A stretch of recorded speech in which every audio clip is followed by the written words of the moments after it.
Good evening मेरे प्यारे बच्चों। आज का सेशन बहुत ही इम्पोर्टेंट है और इम्पोर्टेंट इसलिए है कि आज के सेशन से 10th बोर्ड एग्जाम में 5 नंबर का क्वेश्चन हर हाल में आता ही आता है। इसलिए आज का सेशन बहुत ही इम्पोर्टेंट है। और आज के सेशन समझने से पहले पीछे का जो जो बच्चे सेशन नहीं देख पाए हैं, जो क्लास नहीं देख पाए हैं, जो बच्चे, वो प्ले लिस्ट में जाकर के पहले का वीडियो पूरा देख ले, तब आज का सेशन समझ में आएगा। और आज का सेशन तो ऐसे ही बहुत ज़्यादा इंपॉर्टेंट है। आज का सेशन समझने से पहले हम लोग कल क्या क्या पढ़े थे उस पर जरा सा हम लोग एक नज़र डाल लेते हैं। कल हमने पढ़ा था कि अवतल दर्पण में फोकस दूरी क्या है, फोकस क्या है, वक्रता क्या है, वक्रता केंद्र क्या है, वक्रता त्रिज्या क्या है। ठीक है, ये सब चीज़ हम लोगों ने कल पढ़ा था।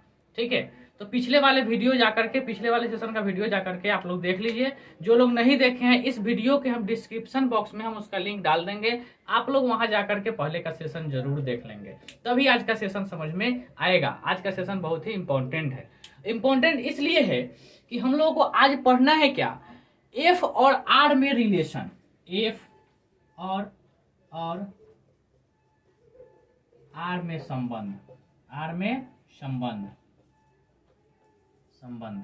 ये एफ और आर क्या होता है, हमने कल वीडियो में एक चीज छोड़ दिया था, छूट गया था मेरे मिस्टेक की वजह से। आप लोग वहां पर जा करके सुधार कर लेंगे। सुधार क्या कर लेंगे, जैसे हम लोग फिगर में पढ़े थे कि ये अगर मान लीजिए कि ये अवतल दर्पण है, ये क्या है, अवतल दर्पण है।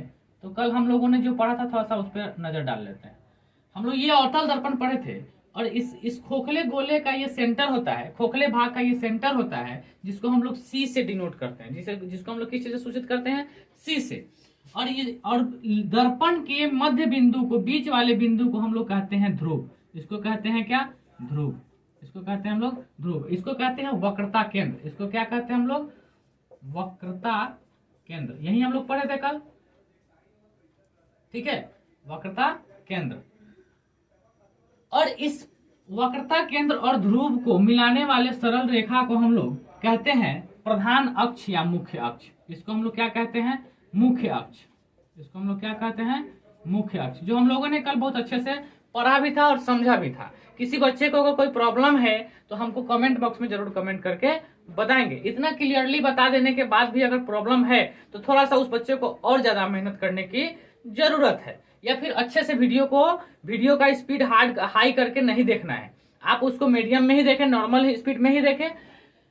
हम लोगों ने पढ़ा था ये, इसको कहते हैं हम लोग मुख्य अक्ष। मुख्य अक्ष जब हम लोग पढ़े थे, और इसमें हम लोग क्या पढ़े थे कि प्रधान अक्ष या मुख्य अक्ष के समानांतर अगर कोई प्रकाश की किरणें आती है और दर्पण से टकराती है, प्रकाश की किरणें आती है और दर्पण से टकराती है, तो दर्पण से टकराकर जब प्रकाश लौटती है और लौट करके प्रधान अक्ष या मुख्य अक्ष के जिस बिंदु पर काटती है, जिस बिंदु पर काटती है,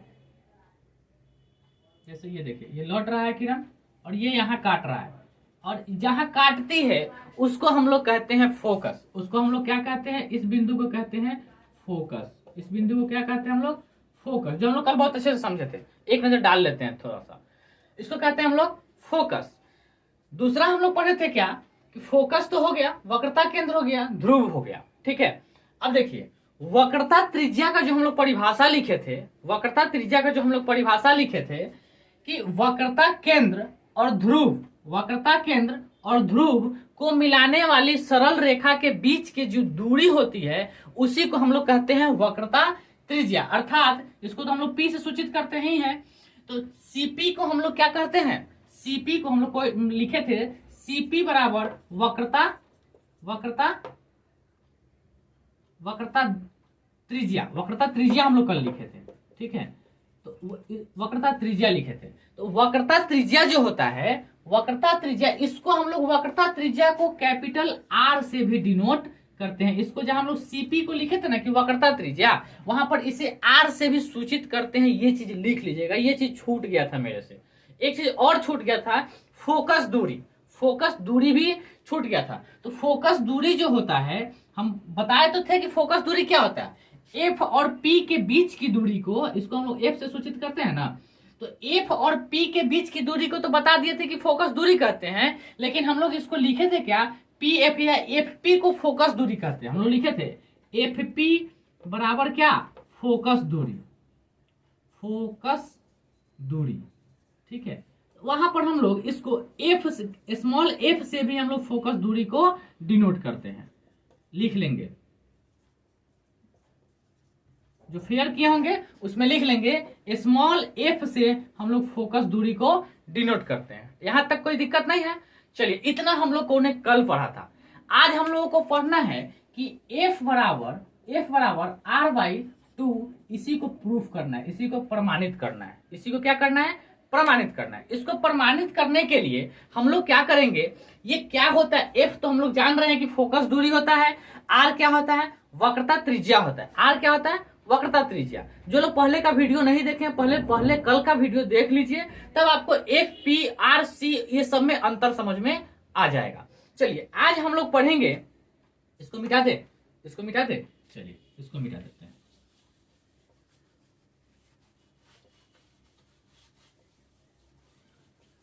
पता नहीं कि आज का सेशन हम अपने तरीके से बेस्ट समझाने की कोशिश करेंगे। थोड़ा सा हो सकता है कि इसमें प्रॉब्लम हो, लेकिन आप लोगों को जहां प्रॉब्लम होगा कमेंट बॉक्स में कहेंगे तो हम फिर से एक सेशन और इसको बताएंगे और अच्छे ढंग से बता देंगे। पहले आज का सेशन समझ लीजिए। अगर आज के सेशन में प्रॉब्लम होता है तो कमेंट जरूर करेंगे, फिर हम आगे भी सेशन में इसको और अच्छे ढंग से समझाने का कोशिश करेंगे। चलिए, हम लोगों को समझना क्या है कि रिलेशन समझना है, एफ और आर में क्या रिलेशन है। तो जरा सा हम लोग देख लेते हैं अवतल दर्पण में। तो सबसे पहले हम एक छोटा सा फिगर बनाएंगे, एक छोटा सा क्या करेंगे, फिगर बनाएंगे, किसका, अवतल दर्पण का। किसका बनाएंगे, अवतल दर्पण का। यह अवतल दर्पण हो गया, यह अवतल दर्पण हो गया। इस अवतल दर्पण में एक सबसे पहले क्या होगा, एक सेंटर होगा, वक्रता केंद्र होगा, वक्रता केंद्र होगा, और वक्रता केंद्र होगा। और इस अवतल दर्पण के बीच वाले बिंदु को हम लोग क्या कहते हैं, ध्रुव कहते हैं, जिसे हम लोग P से सूचित करते हैं ना।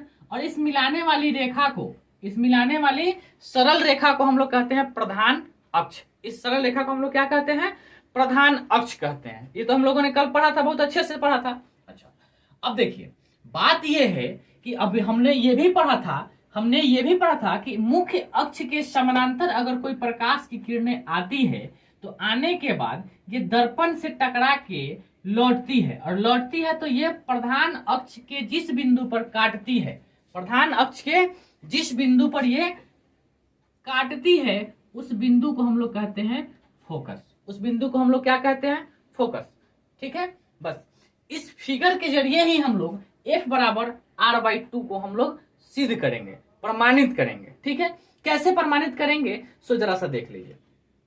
हम लोग पहले या दूसरे क्लास में हम लोग पढ़े थे कि प्रकाश का परावर्तन का नियम, प्रकाश का परावर्तन का नियम। तो प्रकाश के परावर्तन के नियम में हम लोग समझे थे क्या कि आपतन कोण होता है, एक परावर्तन कोण होता है। एक आपतन कोण होता है, एक परावर्तन कोण होता है।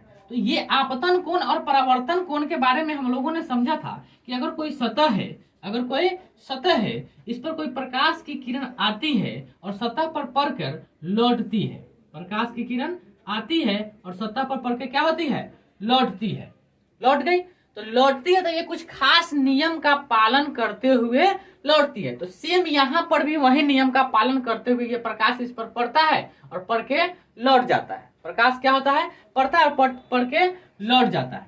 ठीक, लौट जाता है। तो हम लोगों ने इस पे पढ़ा था क्या कि सतह पर खींचा गया लंब, सतह पर खींचा गया लंब ये अभिलंब कहलाता है, अभिलंब कहलाता है, जो क्या करता है, इस सतह से 90 डिग्री का कोण बनाता है। जो सतह से क्या करता है, 90 डिग्री का कोण बनाता है। तो 90 डिग्री का जब कोण बनाता है, ठीक है, 90 डिग्री, इतना समझ रहे हैं, पहले वाले क्लास में ही पढ़े हैं। सेम उसी चीज को माइंड में रिपीट करना है, माइंड में क्या करना है, रिपीट करना है और ध्यान में रखना है। फिर आगे हम लोग समझेंगे। उसमें हम लोग समझे थे क्या कि आपतित किरण, आने वाली किरण, सतह पर पड़ने वाली किरण आपतित किरण।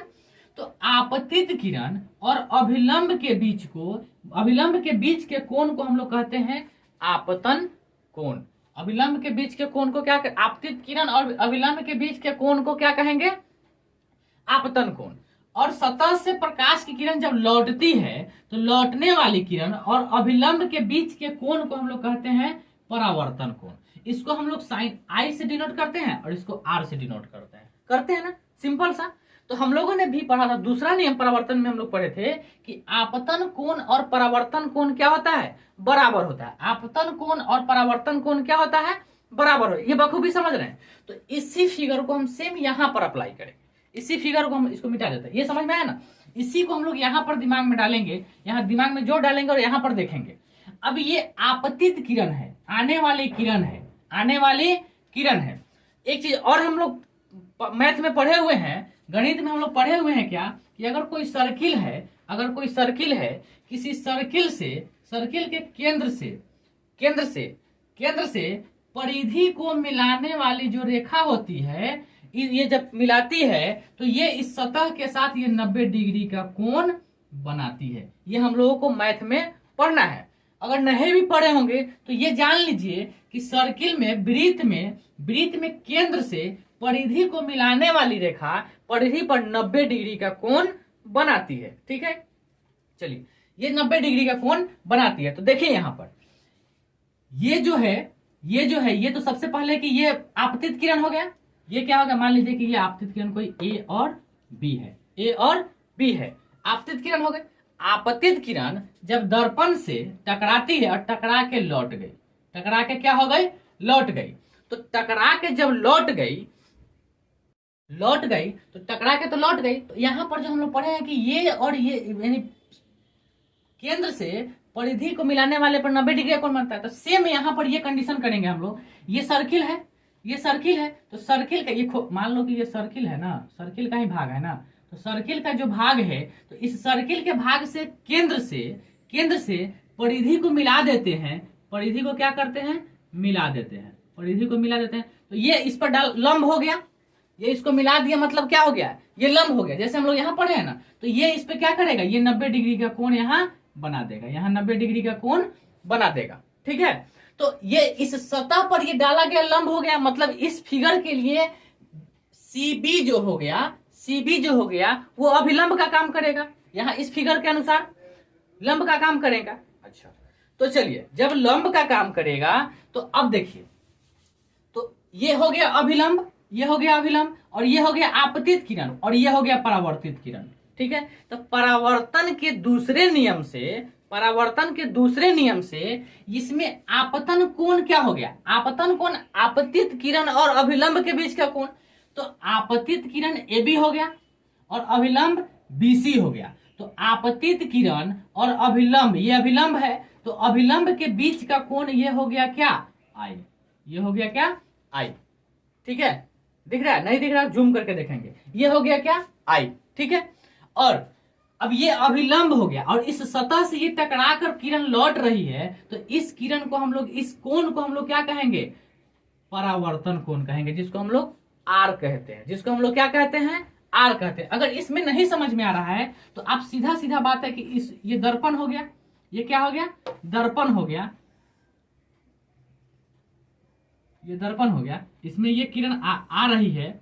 ठीक है, यहाँ पर ये आ रही है, आने के बाद ये लौट जा रही है। यहाँ पर C हो गया, बड़ा करके लिख देते हैं, यहाँ F हो गया, ये आ रही है आपतन। अब इससे इस पे डाला गया, ये क्या हो गया, लंब हो गया। तो ये कौन, आपतित किरण और अभिलंब के बीच का कौन, आपतन कोण, और अभिलंब और परावर्तित किरण के बीच के कोण को परावर्तन कोण। तो आपतन कोण और परावर्तन कोण दोनों बराबर हो गया। तो अब चलिए, अब हम लोग आते हैं मेन मुद्दा पे, मेन बात पे। ठीक है, यहां तक समझने में किसी को कोई दिक्कत नहीं ना। यहां तक अगर आप समझ गए तो आगे भी आपको बखूबी अच्छे से समझ में आ जाएगा। चलिए, तो अब परावर्तन के नियम से हम लोग क्या लिखेंगे, यहाँ कौन सा कोण, इस कोण को लिखने के लिए कोण ABC बराबर किस कोण के बराबर होगा, ये वाला कोण किस कोण के बराबर होगा, इस कोण के बराबर होगा, इस कोण को। तब इस कोण को लिखने के लिए CB और क्या, CBF, ये वाला कोण होगा ना, CB और F, ये वाला कोण। तो कोण CB और F, CBF हो जाएगा। ये कैसे होगा, तो परावर्तन के नियम से। ये कैसे होगा, तो कोष्ठ में लिख देंगे परावर्तन के नियम से, परावर्तन के नियम से। यहां तक में कोई दिक्कत नहीं ना, परावर्तन के नियम से। अब देखिए, अब तो एक्चुअल में क्या हो गया, दोनों बराबर हो गया, किस नियम से, परावर्तन के नियम से। अब आते हैं हम लोग मेन मुद्दा पे, मेन बात पे क्या होता है, अब तो ये परावर्तन से दोनों बराबर हो गया। एक चीज अब हम लोग और पढ़े थे, क्या एक चीज मैथ में हम लोग पढ़े हैं कि एकांतर कोण भी बराबर होता है।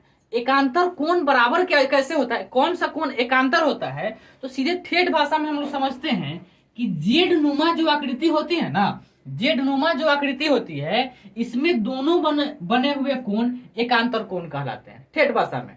और ये दोनों कोण आपस में क्या होते हैं, बराबर होते हैं। ये मैथ में पढ़ना है हम लोग को कि एकांतर कोण हमेशा आपस में क्या होते हैं, बराबर होते हैं।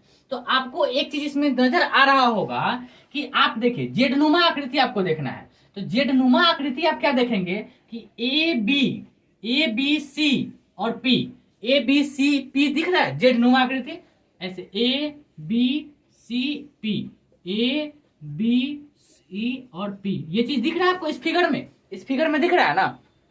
जब ए बी सी पी दिख रहा है तो इसमें एक एकांतर कोण है, ठीक है। एकांतर कोण कौन कौन सा है, कोण बी और कोण सी क्या है, एकांतर कोण है। तो एकांतर कोण का कोण बी और कोण सी क्या होगा, दोनों बराबर होगा, होगा ना एकांतर कोण से। तो उसको हम लोग लिख देंगे, कैसे लिखेंगे उसको, तो अब हमको देना है कि ये वाला कोण एकांतर कोण कौन कौन सा होगा, ये वाला कोण आपतन कोण और ये यहां का कोण, दोनों एकांतर कोण है। तो कौन कौन सा, कोण ए बी और सी, ए बी सी बराबर किसके होगा, ए बी सी किसके बराबर होगा, कोण बी सी पी के बराबर होगा। किसके बराबर होगा, बी सी एफ के बराबर होगा, बी सी एफ के बराबर होगा, कोण बी सी एफ के बराबर होगा। समझ में आ रहा है, समझ में आ रहा है ना, किसके कोण से, किसके नियम से, एकांतर कोण के, एकांतर कोण से, एकांतर कोण से। कोई दिक्कत नहीं ना, ये समझ में आया ना, एकांतर कोण जेडनुमा होगा। तो आपको इसमें दिख रहा है ना कि ये ऐसे ऐसे ऐसे दिख रहा है ना, तो ये कोण इस कोण के बराबर होगा, इस कोण के बराबर होगा, किससे, एकांतर कोण से। कोई दिक्कत नहीं ना। अब देखिए क्या, देखिए ये समीकरण नंबर, इसको मान लीजिए 1 और इसको मान लीजिए समीकरण नंबर 2, समीकरण नंबर 1 और समीकरण नंबर 2, यहां तक में कोई दिक्कत नहीं ना। चलिए अब देखिए, इसको मिटा दे एकांतर कोण को। चलिए अब तो ये हो गया दोनों बार। अब देखिए इस समीकरण में, इस दोनों समीकरण में आपको दिख रहा है कि एल एच एस जितना है, इस दोनों का एक साइड बराबर है, कोण ए बी सी। जब दोनों समीकरण का एक पक्ष बराबर है, यानी लेफ्ट हैंड साइड बराबर है, LHS बराबर है, तो RHS भी बराबर होगा, दोनों बराबर होगा। जब एक साइड का बराबर है तो ये दोनों भी क्या होगा, बराबर होगा। तो क्या लिखेंगे, समीकरण 1 तथा समीकरण 2 से, समीकरण 1 तथा समीकरण 2 से। तो जब ये दोनों बराबर है तो ये दोनों भी बराबर हो जाएगा। मतलब क्या, कोण CBF बराबर कोण BCF। कोई दिक्कत, कौन CBF बराबर BCF, कहीं से कोई दिक्कत नहीं ना। चलिए अब देखिए, अब एक्चुअल में हमको क्या देखना है, सिलेबस में क्या है,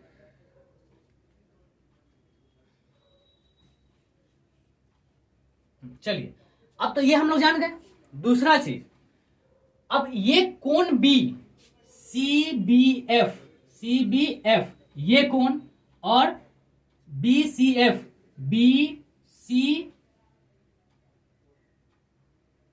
कौन CBF ये वाला कोण और BCF ये कोण, ये दोनों कोण क्या है, दोनों कोण बराबर दिख रहा है। मतलब ये वाला कोण और ये वाला कोण दोनों बराबर है।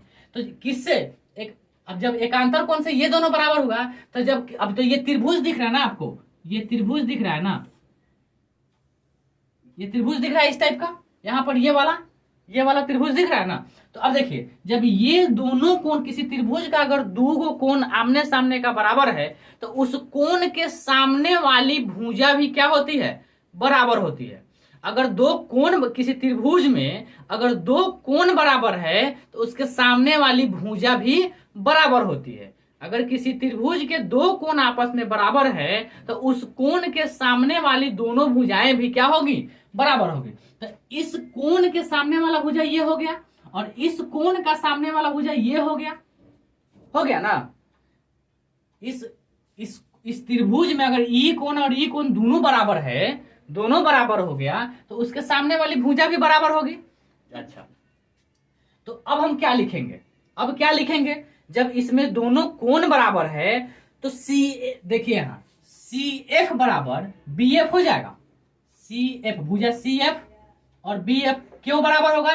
क्योंकि एक दोनों कोण जब बराबर है तो दोनों भुजा बराबर होगा। तो इसके लिए सी बी एफ के लिए, यानी इस कोण के लिए कौन सा भुजा? सी एफ किसके बराबर होगा? B C F. इस कोण का ये वाला भुजा बी एफ ये बराबर होगा सी एफ बराबर बी एफ, यानी कोण के सामने वाली भुजा दोनों बराबर होगा। इसके वजह से इसमें क्या लिखेंगे? जब दोनों कोण बराबर हैं तो भुजा भी बराबर होगी। जब लिख देंगे जब दोनों कोण बराबर हैं तो क्या? भुजा बराबर होगी। ठीक है, लिख देंगे, स्पष्ट रूप से लिख देंगे, कहीं से कोई दिक्कत नहीं ना? यहां तक समझने में कोई दिक्कत नहीं। चलिए अब देखिए, अब एक चीज हमको आप बताइए, ये बताइए कि ये अगर सर्किल है, ये क्या है? सर्किल है। तो सर्किल में ये सेंटर है, अब सेंटर है तो इस सेंटर से ये अगर रेखा खींच दिया जाए, ये रेखा खींच दिया जाए और ये रेखा खींच दिया जाए, क्या कर दिया जाए? ये रेखा खींच दिया जाए। ठीक है, तो अब देखिए बिठाते हैं, थोड़ा सा और समझ लीजिए। अगर मान लीजिए कि ये कोई सर्किल है, अगर यहां से अगर इसकी दूरी यहां है, अगर कोई हम कहते हैं, इस चीज को समझने के लिए यहां थोड़ा सा ध्यान दीजिए। अगर ये सर्किल है और सर्किल से यहां है और यहां है, अब हम पूछेंगे कि इसमें बड़ा कौन? मान लीजिए कि त्रिभुज है, त्रिभुज ही दिख रहा है ना, त्रिभुज छोड़िए, आपको समझने के लिए हम समझाते हैं। ये अब आपको कहा जाए कि ये बड़ा है कि ये बड़ा, तो आप नजर से देख के कहेंगे ये बड़ा है। ठीक है, फिर उससे थोड़ा सा इस लाइन को फिर थोड़ा सा और नीचे लाएंगे, पूछेंगे ये बड़ा है कि ये बड़ा है, तो आप कहेंगे ये बड़ा है। ठीक है, ये छोटा है। फिर क्या करेंगे? इसको और नीचे लाएंगे तो मालूम चलेगा कि ये भी छोटा है। फिर अब नीचे लाएंगे तो मालूम चलेगा कि ये दोनों क्या है? बराबर है। ये दोनों क्या है? बराबर। लगभग नजदीक लेके जाने पे ये दोनों क्या होते हैं? बराबर होंगे। यहां से यहां तक का डिस्टेंस बहुत ही नजदीक होने पे ये क्या है? बहुत ही छोटा होता है, बहुत छोटा अंतर होता है। ठीक है, तो इसलिए अब यहां पर हमको ये चीज बताइए कि जैसे आपको यहां पर दिख रहा है बी एफ पी, तो एक भुजा आपको यहाँ पे एक लाइन दिख रहा है कि एफ बी। अब एफ बी और एफ पी में अगर कहा जाए कि बड़ा कौन है तो आप कहेंगे ये, लेकिन जैसे जैसे ये नीचे आएगा तो लगेगा कि दोनों का दोनों क्या है? बराबर है। जैसे जैसे नीचे आएगा वैसे वैसे आपको लगेगा क्या? कि दोनों बराबर है। तो बराबर है तो यहाँ क्या लिखेंगे? चूंकि कौन सा बिंदु? पी बिंदु बी बिंदु के निकट है। क्या है? बहुत नजदीक है। तो चूंकि बिंदु कौन? बिंदु बी बिंदु पी के बहुत निकट है, बहुत निकट है। क्या है? बहुत ही निकट है। तो निकट होगा तो क्या हो जाएगा? जब निकट है तो अब ये दोनों बराबर हो जाएगा, बी एफ बराबर पी एफ हो जाएगा। बी एफ बराबर पी एफ, कोई दिक्कत? बी एफ बराबर पी एफ में कोई दिक्कत नहीं ना? क्यों? क्योंकि इसको हम दोनों को क्या किए हैं? ये नजदीक लाए हैं तो मालूम चला है कि दोनों एक दूसरे के निकट है, बहुत ज्यादा निकट है, इसलिए ये दोनों क्या है? ये दोनों आपस में बराबर होंगे। ये दोनों क्या होंगे? आपस में बराबर होंगे। ठीक है, तो इसको हम लोग समीकरण कितना मान लेते हैं? इसको हम लोग समीकरण 3 मान लेते हैं और इसको समीकरण नंबर 4 मान लेते हैं। इसको समीकरण नंबर कितना मान लेते हैं हम लोग? 4 मान लेते हैं। अब देखिए, अब करना कुछ नहीं है। जब यहां तक समझ गए हैं तो इसमें करना कुछ नहीं है। ठीक है, इसमें करना कुछ नहीं है। इसलिए क्या कुछ नहीं है इसमें, क्योंकि अब देखिए, अब समीकरण 3 और समीकरण 4 में आपको दिख रहा है, इसको आप बी एफ बराबर पी एफ लिखिए तब, चाहे पी एफ बराबर बी एफ लिखिए तब, कोई दिक्कत नहीं ना? इसी को समीकरण 4 मान लीजिए। आप यहाँ भी मान सकते हैं, कोई दिक्कत नहीं। हम इसलिए इसको ऐसा लिख दिए हैं क्योंकि समीकरण 3 और समीकरण 4 को आप ध्यान से देखेंगे तो इसमें राइट हैंड साइड RHS जो है, यहाँ भी BF है, यहाँ भी BF है, यहाँ भी BF है और यहाँ भी BF है। जब राइट साइड दोनों का बराबर है तो लेफ्ट साइड भी बराबर होगा ना। तो समीकरण क्या, समीकरण 3 और कितना 4 से, समीकरण 3 और 4 से। तो जब BF दोनों बराबर है तो PF बराबर CF हो जाएगा। तो CF बराबर क्या लिख सकते हैं, PF लिख सकते हैं, CF बराबर PF लिख सकते हैं, कोई दिक्कत नहीं ना। चलिए, जब CF बराबर PF लिख सकते हैं तो CF बराबर क्या हो गया, PF। इतना ही निकालने के लिए, इतना ही दोनों को बराबर करने के लिए हम लोग को इतना पापड़ बेलना पड़ा है, अब ये CF बराबर PF हो गया। मतलब इस फिगर में ध्यान से देखिए, CF बराबर PF यानी इसके बराबर ये हो गया। तो अब इसमें हम लोग फिगर पे देखेंगे, CP बराबर CP, ये CP है ना, तो इसको हम लोग क्या लिख सकते, इसको समीकरण 5 लिख दीजिए। अब हम इस CP यहाँ है ना, CP को हम लोग क्या लिख सकते हैं, CF और PF लिख सकते हैं, CF प्लस PF, कोई दिक्कत। CP बराबर CF प्लस PF लिख सकते हैं, कहीं से कोई दिक्कत नहीं ना। जब हम CP है इस लाइन को, अब ये लाइन हो गया, इसका नाम हो गया C और इसका लाइन हो गया P। अगर इस बीच में हो गया कोई F तो हम लोग अगर CP निकालना होगा, अब इस 4 दिया हुआ है, ये 5 दिया हुआ है, तो कहेगा CP का लाइन, CP कितना होगा, तो CP क्या हो जाएगा, CF जोड़ PF करेंगे ना तो 4 प्लस 5 करेंगे तब ना 9 होगा। तो यानी दोनों को जोड़ेंगे तो CP निकल जाएगा। तो सेम वहीं पर ऐसा ही कंडीशन यहाँ पर अप्लाई हुआ है। तो अब देखिए, अब इसमें क्या है आपका समीकरण में देखिए, समीकरण CF बराबर PF लिखे हैं। अब देखिए, अब यहाँ पर क्या करेंगे, ये तो इतना लिख सकते हैं, यहाँ इतना लिखने में कोई दिक्कत नहीं ना। अब देखिए CP बराबर, अब देखिए CF बराबर PF लिखे हैं, यहाँ लिखाया है ना, तो CF के जगह पर PF लिख सकते हैं। CF बराबर PF जब हुआ है तो CF के जगह पर क्या लिख सकते हैं, PF लिख सकते हैं। अब प्लस इस PF है तो PF भी लिख सकते हैं, कहीं से कोई दिक्कत नहीं ना। चलिए एक लाइन और इसमें बढ़ा दीजिए, CP बराबर इसको हम लोग लिख सकते हैं 2PF, कोई दिक्कत नहीं ना। बस इतना ही हम लोगों को समझना था, इतना ही क्या करना था, हम लोगों को समझना था। अब देखिए इस CP को हम लोग क्या कहते हैं, CP को क्या कहते हैं, वक्रता त्रिज्या कहते हैं। CP को क्या कहते हैं, वक्रता त्रिज्या। और वक्रता त्रिज्या को हम लोग क्या करते हैं, R से डिनोट करते हैं, R से बताए हैं, आज भी बताए हैं। अच्छा, तो अब PF को क्या कहेंगे, PF या FP को क्या कहेंगे, फोकस दूरी कहेंगे।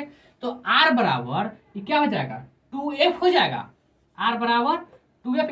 इसको लिख सकते हैं R बराबर 2F, कोई दिक्कत नहीं ना। अब चलिए यहीं पर आ जाइए, अब ये R बराबर PF यहीं आपका प्रूफ हो गया, सत्यापित, ठीक है। या फिर इसको दूसरे शब्दों में क्या कहते हैं कि F, अब देखिए, अब इसको हम लोग दूसरे शब्दों में लिख सकते हैं F बराबर R/2, ये भी आपका सत्यापित हो गया। क्यों, अब इसको आप हल कीजिए ना, इसको आप हल कीजिएगा तो ये F इधर है तो इधर आ जाएगा, अब ये इधर गुना में है तो इधर आकर किस चीज में हो जाएगा, बट्टा में हो जाएगा। तो इसीलिए ये क्या हो गया आपका सत्यापित। आप इतना भी लिख सकते हैं, कोई दिक्कत नहीं ना। चलिए इतना में अगर कहीं से किसी को दिक्कत है समझने में, फिर से रिपीट करके आप समझ लीजिए कि कहाँ पर क्या हुआ है, फिर आप समझ लीजिए। फिर हम लोग मिलेंगे कल नेक्स्ट क्लास में। ये एकदम इंपॉर्टेंट है, MVVI क्वेश्चन है। F बराबर R/2 सत्यापित करने के लिए अगर क्वेश्चन में कहेगा तो आपको इतना प्रोसेस करना पड़ेगा। और इतना प्रोसेस आपको 3 बार 4 बार कॉपी में आप अपने से खुद से फिगर बनाएंगे, समझेंगे। जहां नहीं समझ में आएगा वीडियो को रोक रोक के समझेंगे, तब जाकर के आपको करने प्रूफ आ जाएगा। ये 5 नंबर का क्वेश्चन में पूछा जाता है, हर साल पूछता है, आपको याद रखना ही पड़ेगा। इतना ही आज के सेशन में। तब तक के लिए गुड बाय, गुड नाइट।